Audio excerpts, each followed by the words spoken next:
Welcome everybody to the Adansonia update. Ric Ronge is with us today. G'day Ric, how are you? Good, thank you Rob, thanks for having me. No, thank you for joining us. Now just to get started, we might just could you just give a brief overview of the Adansonia philosophy on how you manage money? Sure Rob, yeah, thank you. So look, just to remind everybody, so we're an active manager with a global mandate. Essentially, we're looking for well-positioned companies in industries that are positioned to grow meaningfully above nominal GDP over the long term. We have an investment horizon over 5 years, and as such, it's I guess the underlying philosophy for our product is that earnings growth drives share price growth. So we're looking for companies that can compound earnings growth over a 5+ year investment horizon, and as a result of that, basically drive both share prices and dividend growth higher. So effectively, we look for well-managed companies in industries that are basically have both structural and cyclical tailwinds, which are listed on first world exchanges. Oh, beautiful. And sorry, just one more thing, Rob. It's a concentrated portfolio, so we have anywhere from 12 to 25 stocks, and essentially we back ourselves and have many positions in these companies. Yeah. Okay. Excellent. Okay, so just the last quarter, I guess, was probably a little bit interesting from an investment perspective. Do you want to tell us a bit about what you saw and how you fared, and I guess what you see moving forward? Yeah, sure. Well, look, interesting is one word, you can use it, but look, obviously markets have been pretty roiled, Rob, with what's happened, since the beginning of the year. Obviously, at the moment, markets are reacting, to inflation, to supply chain issues, to geopolitical issues, and they're all largely linked. And it's basically, what it means for interest rates, and we've, and on the back of that, we've seen a pretty precipitous sort of back up in bond yields, and that's obviously causing a headwind for equities, and particularly for some of our stocks, which are, I guess our process is generally can be described as GARPy, and we've obviously remained true to process. However, in saying that, I guess our view is that the current correction is largely played out. From the 3rd of January peak, the market at its worst had corrected about 12%. This is the S&P 500. It's now down about 7% or so. Obviously, the expectation has been put out by policymakers, by the US Federal Reserve, that we're going to have a very strong front-ended tightening cycle, and that's basically being reflected in US long bonds, which are backed up to around 2.8, 2.9%. In our view is that essentially the March print for inflation of 8.5, which was the highest since 1981, was the peak in inflation, and then essentially moving forward, the impact of higher rates.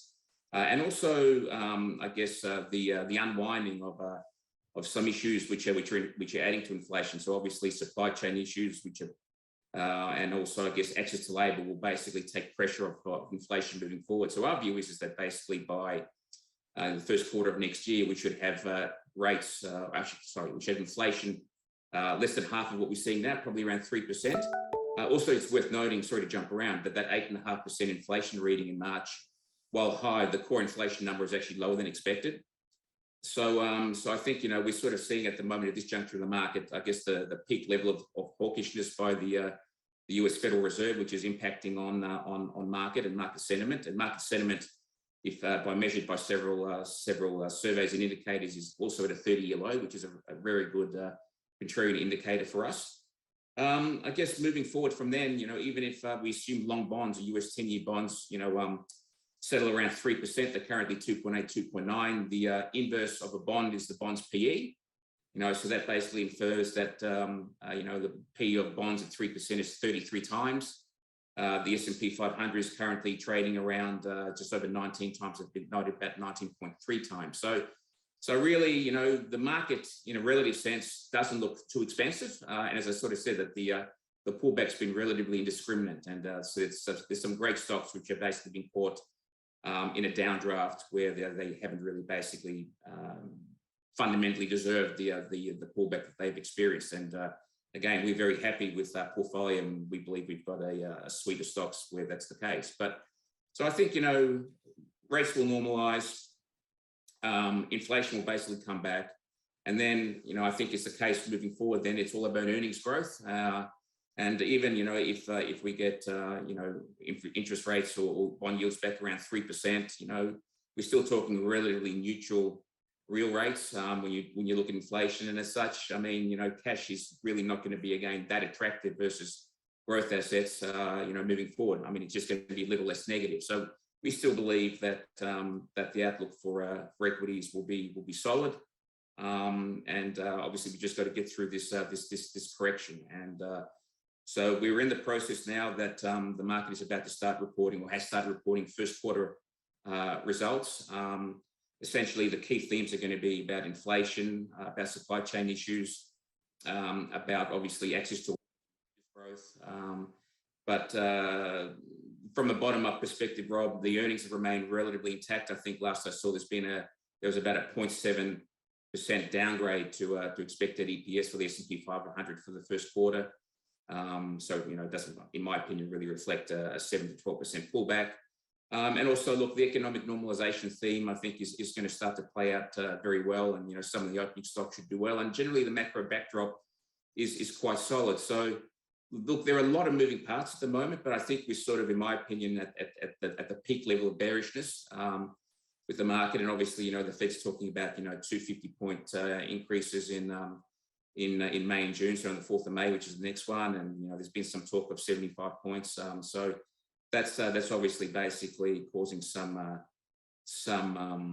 issues or some concerns. But I think, you know, longer term, when we sort of look through this, you know, things will basically normalize. And history's sort of shown, if you have a look at the S&P 500 earnings over a long term, that these corrections are nothing more than blips and potentially opportunities. In terms of our performance, we outperformed, Rob, in the last quarter by about 0.5, 0.6 versus the MSCI World Index, our benchmark index. The previous quarter, though, we had a tough quarter. We're essentially, with the type of stocks that we look at and the industries and our investment philosophy, we don't see resources or stocks that are particularly highly cyclical as a capital intensive in capital intensive industries as a particularly attractive. And we basically didn't have those. And to be perfectly honest as well, you know, the Russian invasion of Ukraine on the 24th of Feb, I think, wasn't particularly sort of forecastable, and that added another fillip to basically, you know, supply chain issues and obviously what that meant for inflation, which basically drove real assets higher. So we don't actually own any resource stocks, and again, you know, I guess being again true to our philosophy, I mean, we basically think that commodities in particular, you know, energy and industrial metals, which are rallying in response to supply constraints. So obviously we've got you know, trade embargoes, sanctions, and trade bans with Russia, and then we've got COVID-related supply restraints. You've got work outages in Peru at the moment for copper. That's basically tightening markets from the supply side. But these assets are global growth proxies, and basically global growth is slowing, obviously with what's happening in China, with the lockdown of Shanghai, and obviously just still with COVID-related restrictions. So it's a little bit incongruous. So essentially, we don't see that this rally in metals is going to be particularly sustained. And if we do get a resolution in the Ukraine, although it's hard to see how it's going to happen in the near term, you know, we think that will just drive a more precipitous correction in the commodities market. So for us, you know, these stocks are trading, are over-earning, you know, the long-term prices, commodity prices are well over long-term prices. We just can't basically see ourselves buying these at this juncture. So it's been a little bit of a drag on our performance over the last you know, 3+ months or 6 months. But I think longer term, you know, very happy with the portfolio, with the way it's positioned. And we've got a longer-term horizon, basically, you know, looking to that. Okay, so we've touched on some things there that you don't want to own. Why don't we talk about a couple of things that you do own? And just when we sort of talk about them, we might sort of the golden rule of investing is like you have your underlying sort of outlook, but then you've also got to sort of say, well, what if I'm wrong? And what does that look like? So in the context of a couple of the holdings that you've got there, you might just talk to us about, well, if inflation isn't normalising, interest rates don't normalise, how would that impact upon those holdings? And indeed, would that pose a rethink? Yeah. Okay. Look, I guess I just start more generically. So, I mean, I guess one thing which is pervasive within the portfolio is that we hold companies which are price makers in their industry, and companies which are capital light. So these companies basically have the ability to maintain margins which are quite healthy at the moment. So in saying that, we believe that they're well positioned to basically meet earnings expectations and grow earnings. So in an inflationary environment, if costs are increasing, it gets back to a company's got to be in a position to be able to pass on that cost. Exactly, and as I said, with price makers, that's what we expect, and that's sort of what we think will be happening. And again, I guess talking about one stock that comes to mind that I've been doing a fair bit of work at the moment in the portfolio. One of our largest holdings is Comcast, listed in the US. It's a media, entertainment, and communications company. It's the largest provider of internet in the United States, largest cable TV provider there as well, and it's the third largest phone provider. And it's got a diversified portfolio of businesses. And as I said, the earnings outlook continues to remain very durable. We're expecting long-term EPS growth moving forward of over 10% per annum compounding. The company is currently on a free cash flow yield of 8 times, Rob, and basically, notwithstanding all of that, the stock's trading on a PE 13.5 times versus, as I mentioned, the S&P 500 19.3 times. Pardon me. So as I said, from what we've seen, even with the current macro environment, the corporate budgets for IT and especially for software updates has remained largely intact. And what we're seeing with Comcast is that the growth in broadband, and what I'm saying, I mean, this is more also for home as opposed to business, but the growth in broadband, particularly home, is offsetting the video decline. So it's really much a theme of cutting the cable and people moving from Foxtel, which you have here, where you basically you can get cable TV, but you're still beholden to a TV guide versus streaming where it's video on demand. So essentially, that growth in broadband is offsetting on video declines. But again, that's basically seeing that shift in mix is basically seeing increasing margins coming through, and also lower capital intensity. Also, the company is managing to grow its broadband footprint, which is also helping that growth. Also expecting very strong growth in mobile for Comcast. As I said, they're the US's third largest mobile provider, and that's going to drag through the need for broadband content and Wi-Fi. So again, with this company, we believe even in current environment will grow quite well. They have a streaming business, as I mentioned, called Peacock. And that company basically is dilutive, as are most of the streaming businesses, like for Disney and for Hulu, etc., like that, where essentially subscription fees aren't matching the cost of content. Although we're basically seeing that the dilution for Peacock is nearing its peak. And also, for this company, for whatever reason, with Comcast, and obviously, look, Netflix is horrible yesterday. I was about to say the Netflix is in. They sort of had an interesting result yesterday. Yeah. So essentially, look, I think they're expecting. Just digressing. I think they're expecting subscription growth of about 2.5 million on a base of 220 million, and they had a decline of 200,000 subscribers, and also now talking about potentially sort of considering advertising. So now, look, what we don't know is if that's churn, competition, or if that's something sort of reflecting, a weakening in post-pandemic demand. They're saying it's probably all of the three. So in saying that, Peacock has been a drag on Comcast regardless. and essentially, you know, for this company, particularly for Comcast, it's seen as a near-term liability more so than a longer-term asset. But we're sort of saying, I think, that we're sort of getting to the peak level of negativity for that. And lastly is buybacks. This company is hugely cash generative, even after its capex requirements. You know, I think last year it had a free cash flow yield over 17. Sorry, it generated free cash flow over $17 billion. And it's all about buybacks. So as I mentioned, at the current share price, the company's trading on an 8% free cash flow yield. And it, you know, can use an after-tax cost of debt of 3 to 4% to basically buy back shares. So I think all of those factors, you know, are things which are basically, you know, setting the company up to perform very, very well. And as we said, we're expecting that, you know, they will deliver to expectations, you know, on the first quarter. We basically value the company at around $61 a share, you know, which is about 30% upside from current levels.